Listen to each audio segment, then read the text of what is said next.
প্রভুপাদ প্রভুপাদ।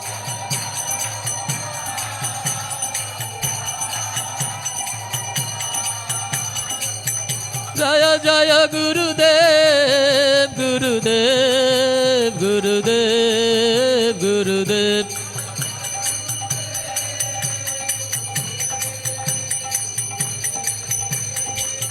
নিতাই গৌর হরি বল হরি বল হরি বল হরি বল হরি বল হরি হরি বল। জয় জয় রাধা মাধব কি, জয় জয় কুঞ্জ বিহারী কি, জয় জয় গৌরনীতই পঞ্চতত্ত্ব কি, জয় জয় উপস্থিত গৌর ভক্তবৃন্দ কি, শিল প্রভুপাদ কি, আপন আপন গুরু মহারাজ কি, জয় জয় নিতাই গৌর প্রেমানন্দে হরি হরি বল। এবারে আমরা সবাই একসাথে মঙ্গলাচরণ করব। সবাই আমার সাথে মঙ্গলাচরণ করবেন। ওম অজ্ঞানতিমিরন্ধস্য জ্ঞানাঞ্জনশলাকয়া চক্ষুरुन्मिलितं येन तस्मै श्रीगुरुवे नमः। श्रीचैतन्यमनोभीष्टं स्थापितं येन भूतले स्वयं रूप कदा मह्यं ददाति शपदान्तिकं। वन्देऽहं श्रीगुरो श्रीयुतपदकमलं श्रीगुरुन् वैष्णवंश।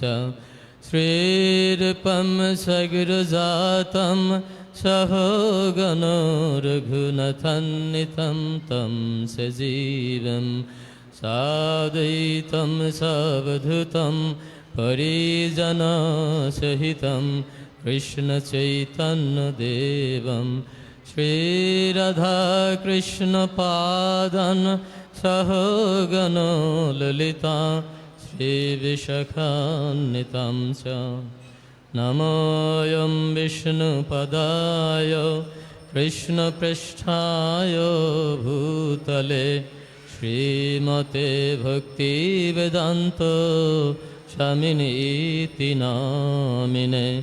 नमस्ते सरस्वती देवे गौरवाणी प्रचारिणे निर्विशेषशून्यवादी पश्चात्देशतारिणे। हे कृष्ण करुणा सिन्धु दीनबन्धु जगत्पते गोपेश गोपिकान्त राधाकान्त नमोऽस्तुते। तप्तकाञ्चन गौराङ्गी राधे वृन्दावनेश्वरी वृषभानुसुते देवी प्रणमामि हरिप्रिये। नमो महावदन्नाय कृष्णप्रेम प्रदायते कृष्णाय कृष्णचैतन्यनाम्ने गौरतीशे नमो नमः। पंचतत्त्वात्मकं कृष्णं भक्तरूपस्वरूपकं भक्तावतारं भक्ताख्यं नमामि भक्तशक्तिकं। वंशकल्पतरुभ्यश्च कृपासिन्धुभ्यो एव च पतितानां पावनेभ्यो वैष्णवेभ्यो नमो नमः। वृन्दावै तुलसीदेवै प्रिया वै केशवस्य च विष्णुभक्तिप्रदे देवी सत्यवत्यै नमो नमः। जय श्रीकृष्ण चैतन्य प्रभु नित्यानन्द श्री अद्वैत गदाधर श्रीवासदि गौरभक्तवृन्द। हरे कृष्णा कृष्ण कृष्ण हरे हरे हरे राम राम राम हरे हरे। ओम नमो भगवते वासुदेवाय।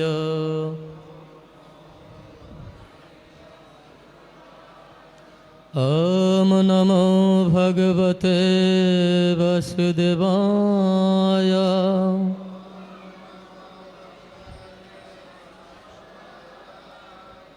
ওম নমো ভগবতে বাসুদেবায়।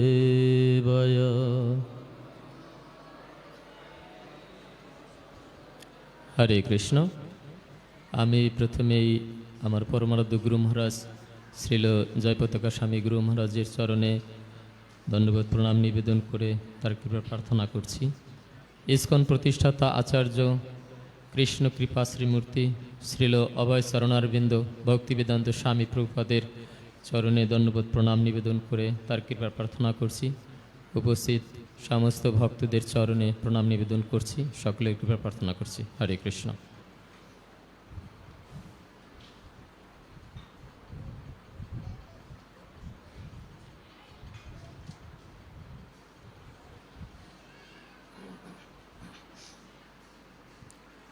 শ্রীমদ্ ভগবদ গীতা যথাযথ একাদশ অধ্যায় বিশ্বরূপ দর্শন যোগ। আমরা আজকে বিশ্বরূপ দর্শন যোগের 48তম শ্লোক পাঠ করব, তারপরে একটু আলোচনা করব। সবাই আমার পরে পরে বলবেন। না বেদ যজ্ঞ অধ্যয়ন ন দান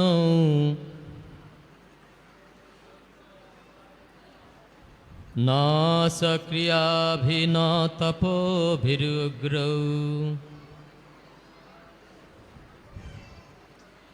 এবং রূপশক্য অহং নৃলোকে দ্রষ্টুং তদনেন কুরু প্রবীর। অনুবাদ। ন না বেদ বৈদিক জ্ঞান, যজ্ঞ যজ্ঞ, অধ্যয়ন অধ্যয়নের দ্বারা, ন না দান দানের দ্বারা, ন না চ ও ক্রিয়াভি পুণ্যকর্মের দ্বারা, ন না তপভি তপস্যার দ্বারা, উগ্র কঠোর, এবং রূপ এই রূপে, শক্য যজ্ঞ, অহম আমি, নির্লোকে এই জড়জগতে, দ্রষ্টুম দর্শন করতে, তৎ তুমি ছাড়া, অন্যেন অন্য কারো দ্বারা, কুরু প্রবীর হে কুরুশ্রেষ্ঠ। অনুবাদ এবং তাৎপর্য করেছেন ইস্কন প্রতিষ্ঠাতা আচার্য শ্রীল প্রভুপাদ। শ্রীল প্রভুপাদ কি অনুবাদ সবাই আমার পরে পরে বলবেন। হে কুরুশ্রেষ্ঠ, বেদ অধ্যয়ন, যজ্ঞ, দান, পুণ্যকর্ম ও কঠোর তপস্যার দ্বারা এই জড়জগতে তুমি ছাড়া অন্য কেউ আমার এই বিশ্বরূপ দর্শন করতে সমর্থ নয়। তাৎপর্য। যে দিব্যদৃষ্টি দিয়ে অর্জুন ভগবানের বিশ্বরূপ দর্শন করেছিলেন, সেই দিব্যদৃষ্টি কি তা আমাদের যথাযথভাবে বুঝতে হবে। কে দিব্যদৃষ্টির অধিকারী হতে পারেন? দিব্য কথাটির অর্থ হচ্ছে দেবতুল্য। যতক্ষণ না আমরা দেবতাদের মতো দিব্য গুণাবলিতে ভূষিত হচ্ছি, ততক্ষণ পর্যন্ত আমরা দিব্য দৃষ্টি লাভ করতে পারি না। এখন কথা হচ্ছে দেবতা কারা? বৈদিক শাস্ত্রে বলা হয়েছে, যারা ভগবান শ্রী বিষ্ণুর ভক্ত তারাই হচ্ছেন দেবতা। বিষ্ণু ভক্তা স্মৃতা দেবা। যারা ভগবত বিদ্বেষী, অর্থাৎ যারা শ্রী বিষ্ণুকে বিশ্বাস করে না, অথবা যারা শ্রীকৃষ্ণের নির্বিশেষ রূপকেই পরম তত্ত্ব বলে মনে করে, তাদের পক্ষে দিব্য দৃষ্টি লাভ করা কখনোই সম্ভব নয়। শ্রীকৃষ্ণের নিন্দা করা এবং সেই সঙ্গে দিব্য দৃষ্টি সম্পন্ন হওয়া কখনোই সম্ভব নয়। দৈব গুণাবলিতে বিভূষিত না হলে কখনোই দিব্য দৃষ্টি লাভ করা সম্ভব নয়। পক্ষান্তরে বলা যায় যারা দিব্য দৃষ্টিসম্পন্ন তারাও অর্জুনের মতো দর্শন করতে পারেন।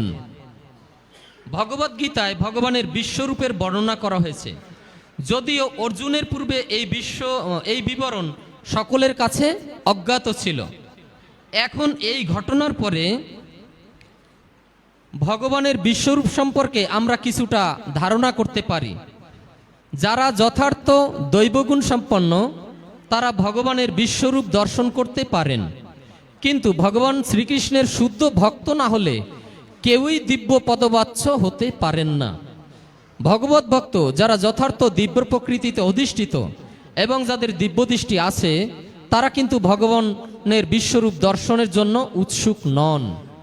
পূর্ববর্তী শ্লোকে যে কথা বলা হয়েছে, অর্জুন শ্রীকৃষ্ণের চতুর্ভুজ বিষ্ণুরূপ দর্শন করতে চেয়েছিলেন।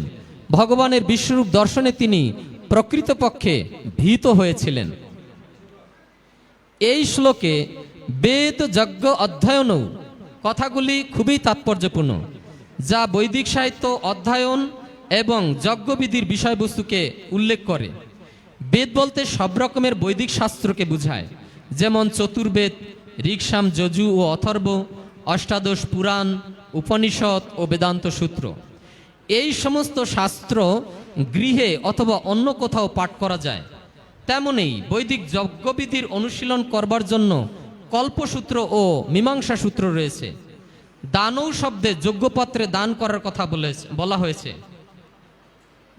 যেমন ভক্তিভরে ভগবানের সেবায় নিযুক্ত ব্রাহ্মণ এবং বৈষ্ণবদের দান করা। তেমনি পুণ্যকর্ম বলতে অগ্নিহোত্র, বর্ণাশ্রম ধর্মকে উল্লেখ করা হয়েছে। আর ইচ্ছাকৃত দৈহিক ক্লেশ স্বীকার করাকে বলা হয় তপস্যা। সুতরাং সকলেই এই সমস্ত আচরণ করতে পারেন, বৈদিক ক্লেশ স্বীকার করতে পারেন, দান করতে পারেন, বেদ পাঠ করতে পারেন, কিন্তু যতক্ষণ না তিনি অর্জুনের মতো ভগবত ভক্তে পরিণত হচ্ছেন ততক্ষণ পর্যন্ত তার পক্ষে ভগবানের বিশ্বরূপ দর্শন করা সম্ভব নয়। যারা নির্বিশেষবাদী তারা কল্পনা করছেন যে তারা ভগবানের বিশ্বরূপ দর্শন করছেন, কিন্তু ভগবত গীতা থেকে আমরা বুঝতে পারি যে নির্বিশেষবাদীরা ভগবত ভক্ত নয়। তাই তাদের পক্ষে ভগবানের বিশ্বরূপ দর্শন করা কখনোই সম্ভব নয়। অনেক মানুষ আছে যারা অবতার তৈরি করে, তারা ভ্রান্তভাবে কোনো সাধারণ মানুষকে ভগবানের অবতার বলে প্রচার করে, কিন্তু এগুলো হচ্ছে নিতান্তই মূর্খতা। আমাদের ভগবত গীতার তত্ত্ব গ্রহণ করতে হবে, তা না হলে পূর্ণরূপে দিব্যজ্ঞান লাভ করা সম্ভব হবে না। যদিও ভগবত গীতাকে ভগবত তত্ত্ব বিজ্ঞানের প্রাথমিক স্তরে শিক্ষা বলে মনে করা হয়, তবুও এটি এতই নিখুঁত যে তার মাধ্যমে আমরা কোনটা কি সেই বিষয়ে যথার্থ জ্ঞান লাভ করতে পারি। কোনো নকল অবতারের চেলাও বলতে পারে যে তারাও ভগবানের দিব্য অবতার বা বিশ্বরূপ দর্শন করেছে, কিন্তু তাদের সেই দাবি গ্রহণযোগ্য নয়। কারণ এখানে স্পষ্টভাবে বলা হয়েছে যে শ্রীকৃষ্ণের ভক্ত না হলে ভগবানের বিশ্বরূপ দর্শন করা সম্ভব নয়। সুতরাং সর্বপ্রথমে তাকে শুদ্ধ কৃষ্ণ ভক্ত হতে হবে, তারপরে তিনি দাবি করতে পারেন যে বিশ্বরূপ বা অন্য যে রূপ তিনি দর্শন করেছেন তা তিনি অন্যদের দেখাতে পারেন। কৃষ্ণ ভক্ত কখনোই মেকি অবতার ও তাদের চেলাদের মেনে নিতে পারেন না। হরে কৃষ্ণ। এখানেই শিল প্রভুপাদের প্রাঞ্জল তাৎপর্য সমাপ্ত। তো এই অধ্যায়ের নাম হচ্ছে বিশ্বরূপ দর্শন যোগ। এর আগের অধ্যায় হচ্ছে বিভূতি যোগ। এই বিভূতি যোগে ভগবান তার বিভূতির কথা বর্ণনা করেছেন এবং পূর্ববর্তী অধ্যায়গুলোতে ভগবান অর্জুনকে বিভিন্ন রকমের জ্ঞান দান করেছেন।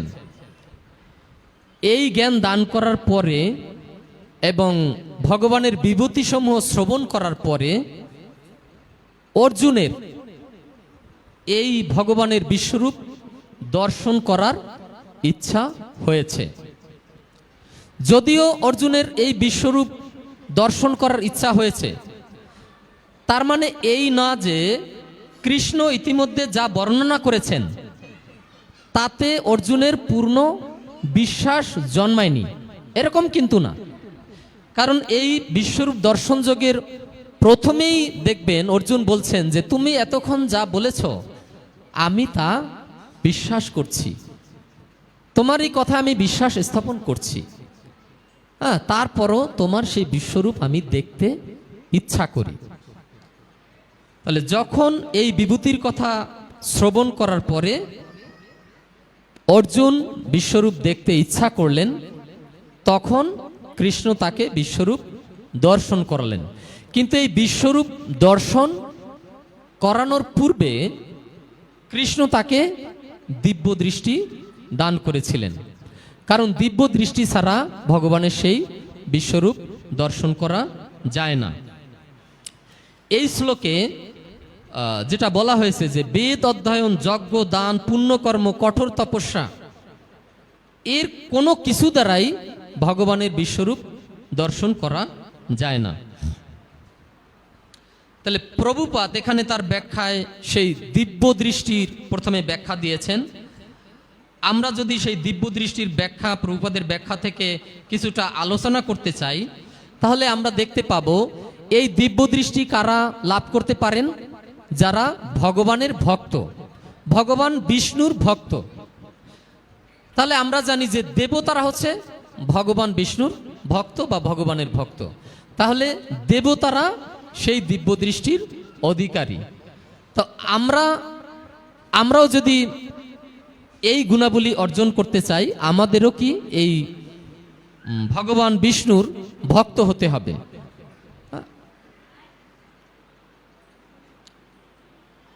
আর যারা ভগবত বিদ্বেষী, যারা অসুর, তারা ভগবানের যে নির্বিশেষ রূপ, এই নির্বিশেষ রূপটা প্রভুপাদ এখানে ভালোভাবে ব্যাখ্যা করেছেন যে নির্বিশেষ রূপ কি। আমরা জানি যে আমাদের গীতায় ভগবান তার তিনটি প্রকাশের কথা বলেছেন। একটা হচ্ছে ব্রহ্ম, পরমাত্মা এবং ভগবান। এই তিনটার মধ্যে যেটা ব্রহ্ম, সেই ব্রহ্ম হচ্ছে নিরাকার। ব্রহ্ম হচ্ছে ভগবানের অঙ্গজ্যোতি এবং সে নিরাকার। যারা নির্বিশেষবাদী তারা মনে করে যে ভগবান হচ্ছে নিরাকার, তিনি সবিশেষ নন।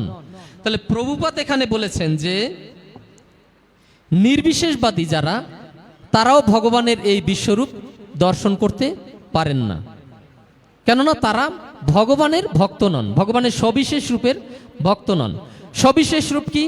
এই যে আমরা ভগবান কৃষ্ণকে আমাদের সামনে মন্দিরে আমরা দেখতে পাই, আমাদের মধ্যে এরকম সন্দেহ কাজ করে যে ভগবান কি আসলে সাকার নাকি নিরাকার। আবার আমরা ভগবান কৃষ্ণকে ভগবান বলে মানি। আমরা বিভিন্ন জায়গায় গিয়ে আমরা জিজ্ঞাসা করি, বাচ্চাদের বা বড়দের জিজ্ঞাসা করি যখন, যে ভগবান কি সাকার নাকি নিরাকার, তারা নির্দ্বিধায় বলে দেয় যে ভগবান নিরাকার। এই কিছুদিন পূর্বে আমি মাদারীপুরে গেলাম, ওখানে গিয়ে মাদারীপুরে সাতপাড়ে ওখানে গেলাম। আমি কয়েকটা কলেজ স্টুডেন্টকে জিজ্ঞাসা করলাম যে ভগবান কি সাকার নাকি নিরাকার। ওরা নির্দ্বিধায় বলে দিল ভগবান নিরাকার। তাহলে ভগবানকে ওরা বলে ভগবান হচ্ছে কৃষ্ণ। তাহলে কৃষ্ণ যদি ভগবান হয়, কৃষ্ণকে কি তুমি দেখতে পাও না? হ্যাঁ, বলছে হ্যাঁ কৃষ্ণকে দেখতে পাই। তাহলে কৃষ্ণকে দেখতে পাওয়া যায়, কৃষ্ণ তার সখাদের সাথে খেলা করেছেন না? হ্যাঁ, খেলা করেছেন। কৃষ্ণকে তার মা দড়ি দিয়ে বেঁধেছেন? হ্যাঁ, বেঁধেছেন। তাহলে যিনি নিরাকার তাকে কি দড়ি দিয়ে বাঁধা যায়? বলছে না। তার সাথে কি খেলা করা যায়? না। তাহলে সে কি ননি চুরি করতে পারে? না। তাহলে তুমি বলছো যে কৃষ্ণ হচ্ছে ভগবান, আবার বলছো যে ভগবান হচ্ছে নিরাকার, এটা কিভাবে সম্ভব? জয় জগন্নাথ বলদেব সুভদ্রা মহারানী কি জয়, জয় রাধা গোবিন্দ কি জয়, জয় গৌরনিতাই পঞ্চতত্ত্ব কি জয়, নৃসিংহদেব কি হরি বল।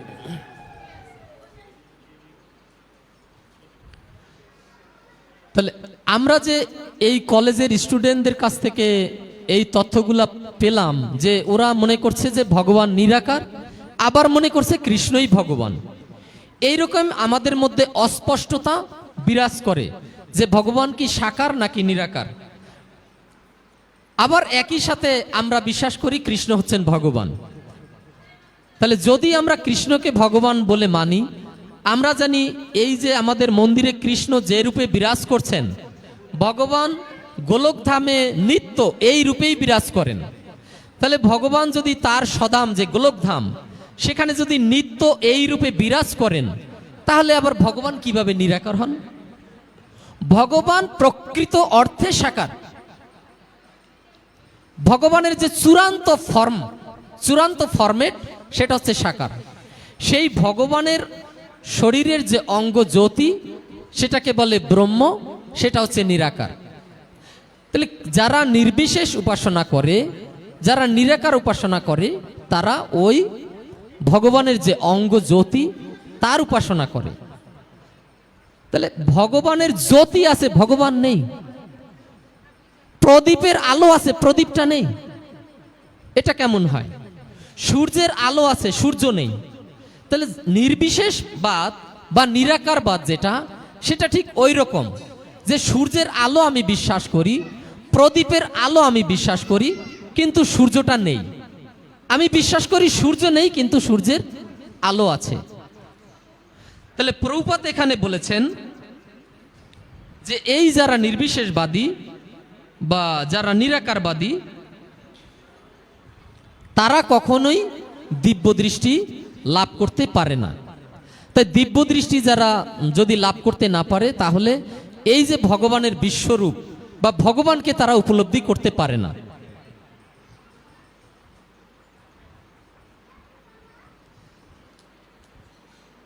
আর একটা বিষয় এখানে প্রভুপাদ উল্লেখ করেছেন যে অর্জুন তিনি কৃষ্ণ ভগবান, এটা কৃষ্ণের কথাতেই তিনি মেনে নিয়েছেন। তারপরও তিনি বিশ্বরূপ কেন দেখতে চেয়েছেন? এর কারণ হচ্ছে আমাদের সমাজে, বিশেষ করে আমাদের হিন্দু সমাজে, ভগবান গজিয়ে ওঠে। আমাদের ভগবানের আর অভাব নেই। মানে ভগবানের একেবারে কি বলে, আমাদের এই হিন্দু ধর্মটা হচ্ছে ভগবানে একেবারে সয়লাভ হয়ে গিয়েছে। আমরা ভারতবর্ষের, বিশেষ করে ভারতবর্ষে, বাংলাদেশে অবতার আর অবতার, এই যে এত অবতার, এই অবতারে যারা আমরা বিশ্বাস করে ফেলি। আমি যখন অনার্সে পড়ি, তখন এই যে শাহবাগে আজিজ সুপার মার্কেট আছে না, এই আজিজ সুপার মার্কেটের আন্ডারগ্রাউন্ডে বসে কয়েকজন মিলে আমাকে ধরেছিল এবং বলেছিল যে আপনারা তো অবতার মানেন, যুগে যুগে অবতার আসেন। আমরা সনাতনীরা মানি যে যুগে যুগে অবতার আসেন। তাহলে যুগে যুগে যদি অবতার আসেন এবং যেই যুগে যেই অবতার আসে, তার শরণাগত হওয়াটাই তো বুদ্ধিমানের কাজ, তাই কিনা? এখন যদি কৃষ্ণ আমাদের সামনে অবতার রূপে আসেন, আমাদের তাকে গ্রহণ করতে হবে। তাহলে যুগে যুগে অবতার আসেন। এখন তারা বিভ্রান্ত করতে চায়, যে তারা আমাকে বিভ্রান্ত করতে চাচ্ছে যে যুগে যুগে অবতার আসেন, তাহলে এখনো তো পৃথিবীতে অবতার থাকতে পারে, আপনি হয়তোবা জানেন না। হ্যাঁ, দেখেন তারা কি বলতে চাচ্ছে, যে এখনো পৃথিবীতে অবতার স্বয়ং আছেন, ভগবান অবতার রূপে এখনো আছেন, আপনি জানেন না। আপনাকে যদি সেই অবতারের সন্ধান দেওয়া হয়, আপনার কি উচিত না সেই অবতারের শরণাগত হওয়া, সেই ভগবানের শরণাগত হওয়া? উচিত কিনা? তো অবশ্যই উচিত। যদি এখনই ভগবান অবতার রূপে আসেন, তার শরণাগত হওয়া উচিত। কিন্তু আমরা যদি আমাদের শাস্ত্র সম্পর্কে জানি, আমাদের শাস্ত্রের বর্ণনা আছে কখন অবতার আসবেন, এটা কিন্তু আমাদের শাস্ত্রের বর্ণনা আছে। তাহলে এখন যদি বলে যে না, এখন অবতার পৃথিবীতে আছেন, আমি যদি জানি যে না কলিযুগে কখন অবতার আসবেন, তাহলে তিনি আমাকে বিভ্রান্ত করতে পারবেন না। আর এই যে ভগবান এখানে বিশ্বরূপের দর্শন করিয়েছেন, অর্জুন জানেন যে এই কলিযুগে অনেক প্রতারক গজাবে, অনেক প্রতারকরা নিজেদেরকে ভগবান বলে দাবি করবে এবং তাদের শিষ্যরা প্রচার করবে যে না, ইনি হচ্ছেন ভগবান। আমাদেরকে এই প্রতারক চক্র থেকে আমরা যাতে রক্ষা পেতে পারি, এই প্রতারক চক্রের চক্রান্তে যাতে আমরা পড়ে না যাই, এই জন্য ভগবান এই বিশ্বরূপ দর্শন করিয়েছেন এবং অর্জুন বিশ্বরূপ দর্শন করতে চেয়েছেন। কেন? যদি কেউ বলে যে না, ইনি হচ্ছেন ভগবান, আমরা তখন তাকে বলবো, হ্যাঁ, ইনি যদি ভগবান হন, ভগবান কৃষ্ণ তো বিশ্বরূপ দর্শন করিয়েছিলেন, তাহলে উনি বিশ্বরূপ দর্শন করাক আমাদেরকে। এই যে প্রতারক চক্র থেকে সাবধান করার জন্য ভগবান অর্জুনের মাধ্যমে এই ইচ্ছাটা প্রকাশ করিয়েছেন। অর্জুনের হৃদয়ে এই ইচ্ছাটা দান করেছেন যে তুমি আমার বিশ্বরূপ দর্শন করতে চাও।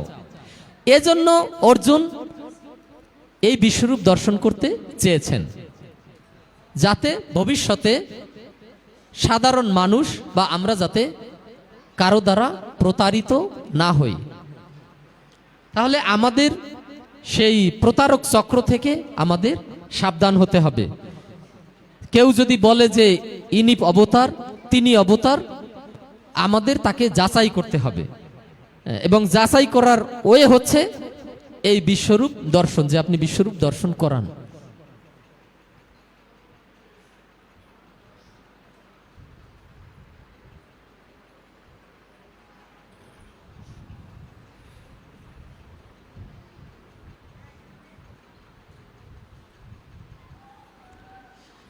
আর একটা কথা এখানে বলেছেন যে যারা নির্বিশেষবাদী, এটা কিন্তু একটা গুরুত্বপূর্ণ কথা, যে যারা নির্বিশেষবাদী তারা ভগবত ভক্ত নয়।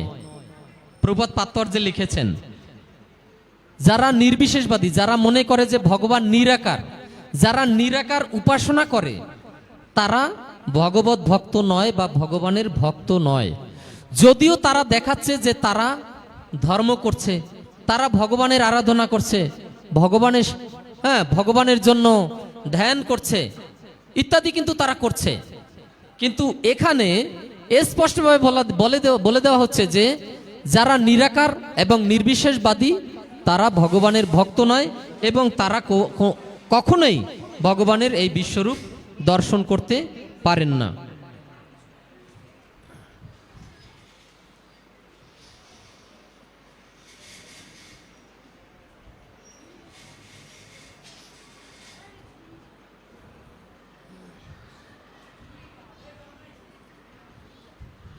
তাহলে এই যে ভগবান এই বিশ্বরূপ যে দর্শন করালেন, এইখানে আরো যে কিছু বলা আছে, যে বিষয়গুলো এখানে আছে, যে বেদ অধ্যয়ন, যজ্ঞ, দান এবং পুণ্যকর্ম। আমরা মনে করি বৈদিক যে কর্মকাণ্ড আছে, আগের যুগে সত্য যুগে মানুষ হাজার হাজার বছর যজ্ঞ করত, হাজার হাজার বছর যজ্ঞ করত, তারা বেদ অধ্যয়ন করত, বছরের পর বছর বেদ অধ্যয়ন করত। এই সমস্ত যজ্ঞ আদি করে, বেদ অধ্যয়ন করে, বৈদিক কর্মকাণ্ড করে এবং পুণ্যকর্ম করে এবং কঠোর তপস্যা দ্বারাও ভগবানের এই রূপ দর্শন করা যায় না। দেখেন তাইলে কয়টা আছে, বৈদিক যে জ্ঞান আছে, বেদ অধ্যয়ন, তারপরে যজ্ঞ, আমরা হাজার হাজার বছর যজ্ঞ করতে পারি, দান করতে পারি, কঠোর তপস্যা করতে পারি। এইগুলো কোনো কিছু দ্বারাই ভগবানের এই বিশ্বরূপ দর্শন করতে পারা যায় না। কে দর্শন করতে পারে? একমাত্র ভগবানের যারা ভক্ত, তারাই এই বিশ্বরূপ দর্শন করতে পারে। কিন্তু ঘটনা হচ্ছে যে যারা ভগবানের ভক্ত তারা কিন্তু এই বিশ্বরূপ দর্শন করতে চায় না। কেন চায় না? যেহেতু এই বিশ্বরূপের সাথে কি সম্পর্ক স্থাপন করা যায় না। ভক্ত কি চায়? ভক্ত চায় ভগবানের সাথে প্রেমের সম্পর্ক স্থাপন করতে, তার সেবা করতে। যদি ভগবান এই বিশ্বরূপ ফরম্যাটে থাকে তাহলে ভগবানের সেবা করা যায় না। এখানে যে বিশ্বরূপের বর্ণনা দেয়া আছে, এই বিশ্বরূপের মধ্যে কি সমস্ত বিশ্ব ব্রহ্মাণ্ড অবস্থান করছে। ধরেন একটা 10 তলা বিল্ডিং, এই বিল্ডিংটার আমরা যদি এক পাশে থাকি, অপর পাশে কয়টা দরজা জানালা আছে আমরা কি বুঝতে পারবো? বুঝতে তো পারবো না। তাহলে একটা বিল্ডিং এর অপর পাশে, যেমন আমরা এইখানে আছি, ওই পাশে কি আছে আমরা কিন্তু বুঝতে পারি না। তাহলে একটা বিল্ডিং, এই সাধারণ একটা এতটুকু একটা বিল্ডিং, এর অপর প্রান্তে কি আছে আমরা জানি না। আমরা ঢাকায় আছি, আমরা রাজশাহী যারা যাইনি আমরা জানি না রাজশাহীতে কি আছে। তাহলে সাধারণ একটা গ্রাম, সাধারণ একটা দেশ, এর সম্পর্কে আমাদের জানা সম্ভব হয় না।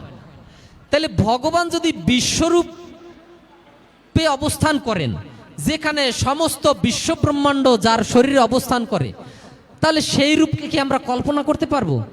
তাহলে সেই রূপের আমরা সেবা করব কি করে? এই মন্দিরে ভগবান বিরাজ করছেন কি গোপাল রূপে, ছোট গোপাল রূপে।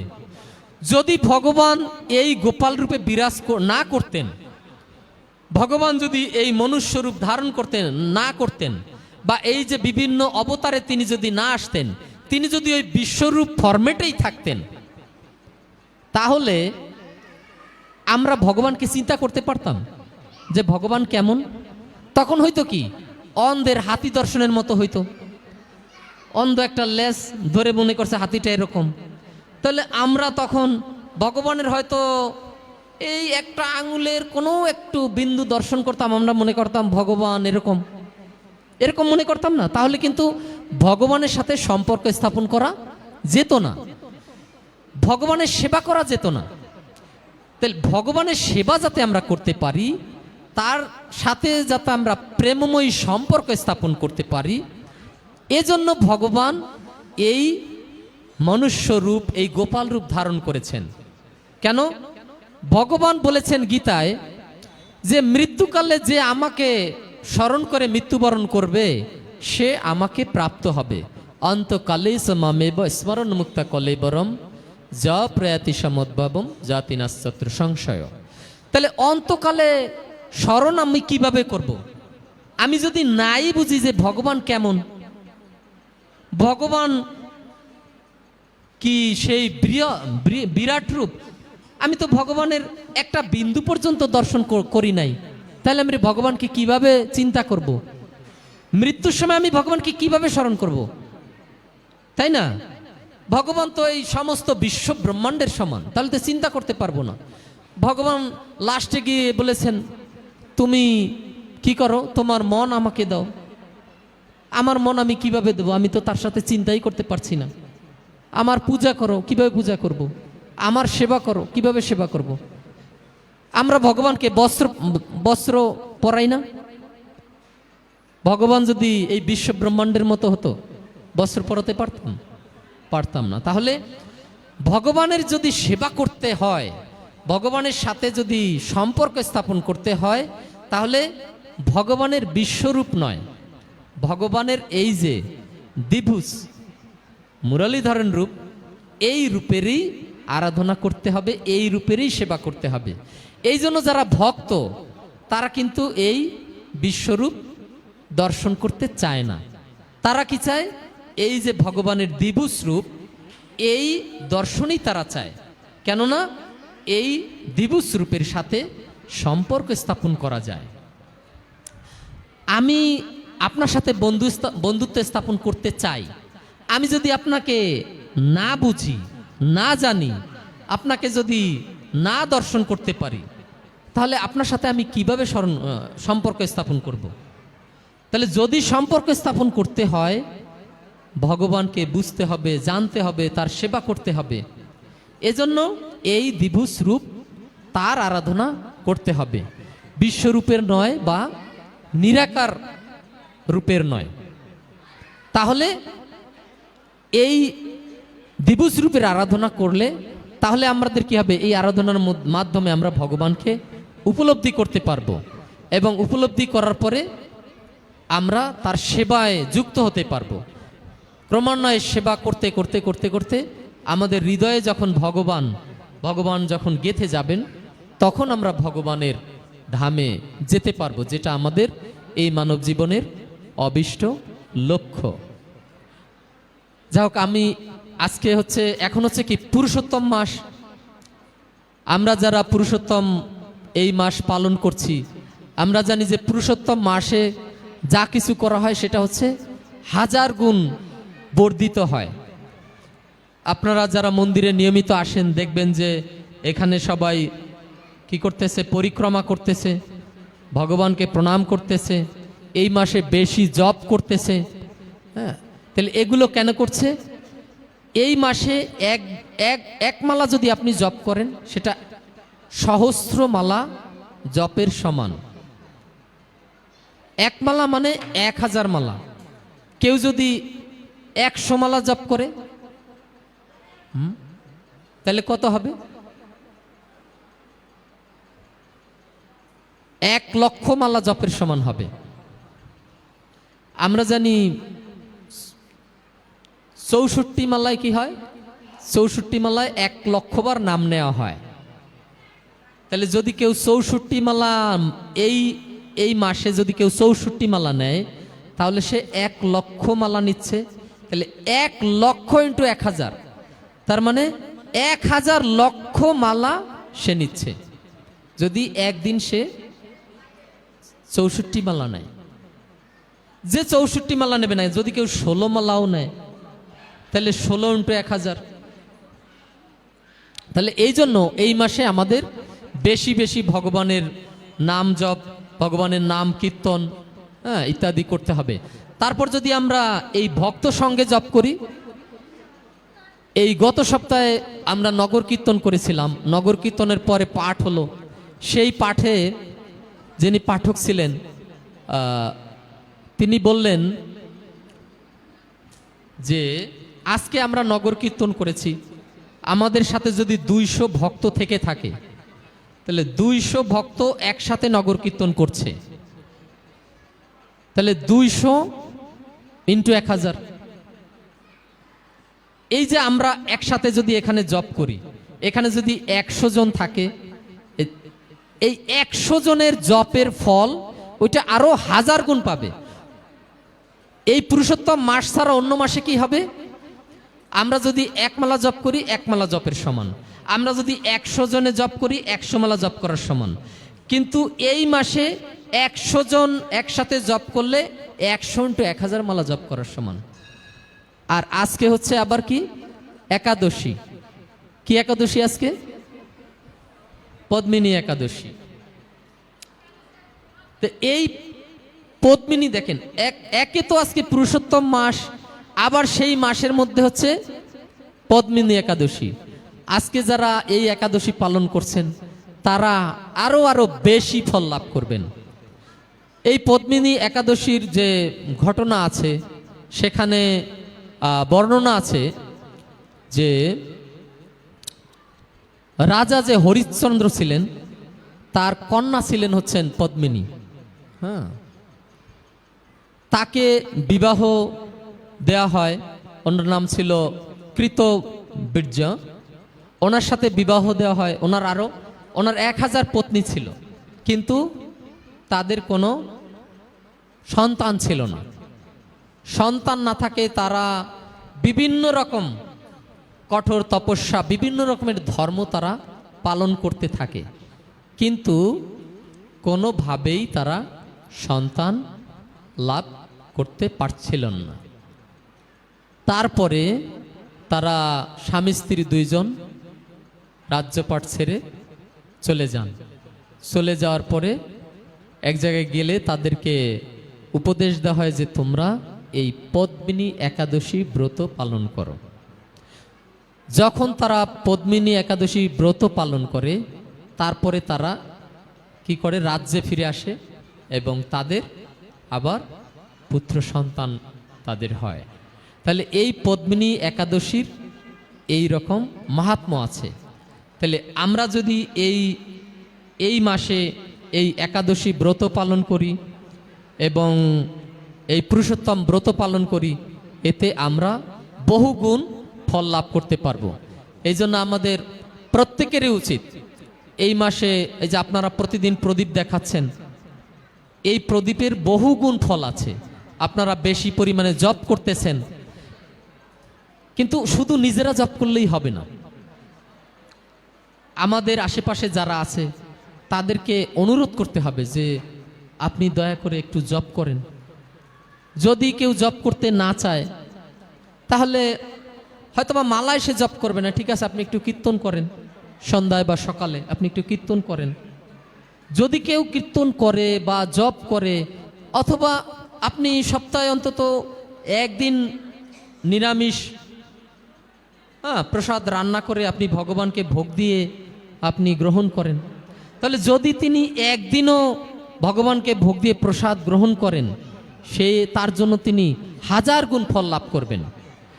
তাহলে এই যে আমরা কাউকে একদিন একটু ভগবানের প্রসাদ পাওয়ালাম, অথবা যদি আমরা কাউকে একটু নিমন্ত্রণ করি, নিজের গৃহে আমি ভগবানের ভোগ দিলাম, আমার ভবনে আরও 2টা ফ্যামিলি আছে, তাদেরকে আমি নিমন্ত্রণ করলাম, তাহলে তারা একদিন প্রসাদ পেল।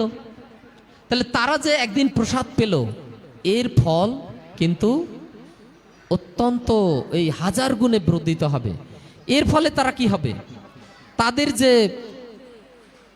পূর্ব জন্মের যে সঞ্চিত পাপ রাশি আছে তা কেটে যাবে। তা কেটে গেলে তারা এই ধর্মপথে চালিত হবে। আমরা জানি যে মহাপ্রভু বলেছেন যে সনাতন ধর্ম কি বলেছেন, যে জীবে দয়া নামে রুচি বৈষ্ণব সেবন, ইহা হইতে ধর্ম আর নাহি সনাতন। তাহলে এই যে জীবে দয়া, জীবে দয়া একেবারে যেটা সর্বোচ্চ ফরম্যাট। হ্যাঁ, আমরা কাউকে একটু হেল্প করতে পারি, কিন্তু যেটা একেবারে চূড়ান্ত রূপ সেটা হচ্ছে কাউকে দিয়ে কৃষ্ণ নাম করানো, কাউকে ভগবানের সেবা করানো।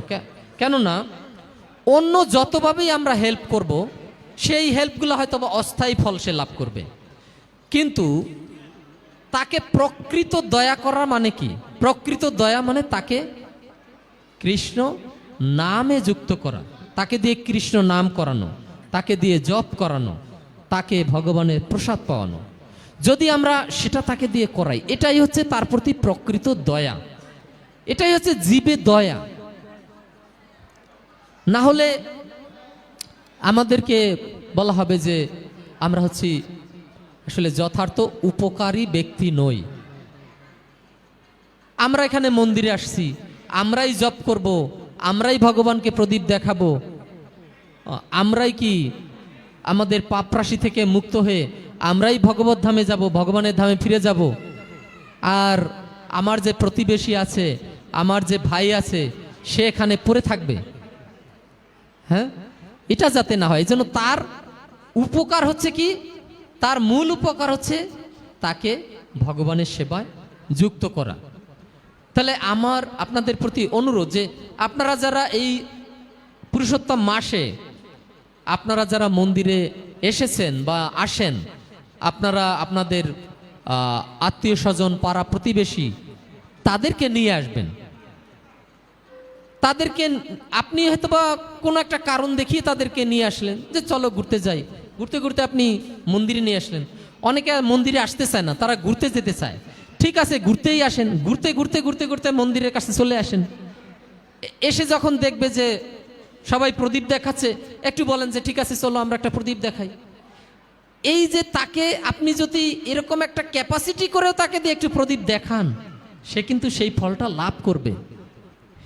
এই জন্য শুধু আমরাই আসবো এরকম যাতে না হয়, আমরা সবাইকে নিয়ে আসব। হ্যাঁ, আমাদের স্বজনদেরকে, আমাদের প্রতিবেশীদেরকে। আমরা যদি তাদেরকে নিয়ে না আসি তাহলে আমরা কিসের স্বজন? আমরা শুধু তাদেরকে ভরণ পোষণ করলাম, তাদেরকে সহযোগিতা করলাম, এটা প্রকৃত স্বজন নয়। প্রকৃত স্বজন সে যে, আমরা তো প্রত্যেকে ভগবানের সন্তান, যে আমাদেরকে ভগবানের সেবায় যুক্ত করে ভগবানের কাছে নিয়ে যেতে যে আমাদেরকে সহযোগিতা করে, সেই প্রকৃত বন্ধু, সেই প্রকৃত স্বজন। তাহলে আমাদের যারা আত্মীয় স্বজন আছে, আমাদের যারা প্রতিবেশী আছে, আমরা তাদেরকে নিয়ে আসব, তাহলেই আমরা তাদের প্রকৃত স্বজন হতে পারবো। তো আজকে আমাদের সময় অতিবাহিত হয়েছে, আমি এখানেই বিশ্রাম রাখবো। কারো যদি কোনো প্রশ্ন থাকে করতে পারেন। হরে কৃষ্ণ। কারো কোনো প্রশ্ন নেই? আচ্ছা, ঠিক আছে, তাহলে আমরা সমাপ্ত করি। হ্যাঁ, জয় শ্রীকৃষ্ণ চৈতন্য প্রভু নিত্যানন্দ শ্রী অদ্বৈত গদাধর শ্রীবাসাদি গৌর ভক্ত বৃন্দ। হরে কৃষ্ণ কৃষ্ণ কৃষ্ণ হরে হরে, হরে রাম রাম রাম হরে হরে। হরি বল। জয় জয় শ্রীমদ্ ভগবদ গীতা যথাযথ কি, জয় জয় রাধা মাধব কি, জয় জয় উপস্থিত ভক্তবৃন্দ কি, জয় শ্রীল প্রভুপাদ কি, জয় জয় নিতাই গৌর প্রেমানন্দে। হরি হরি বল, হরি বল।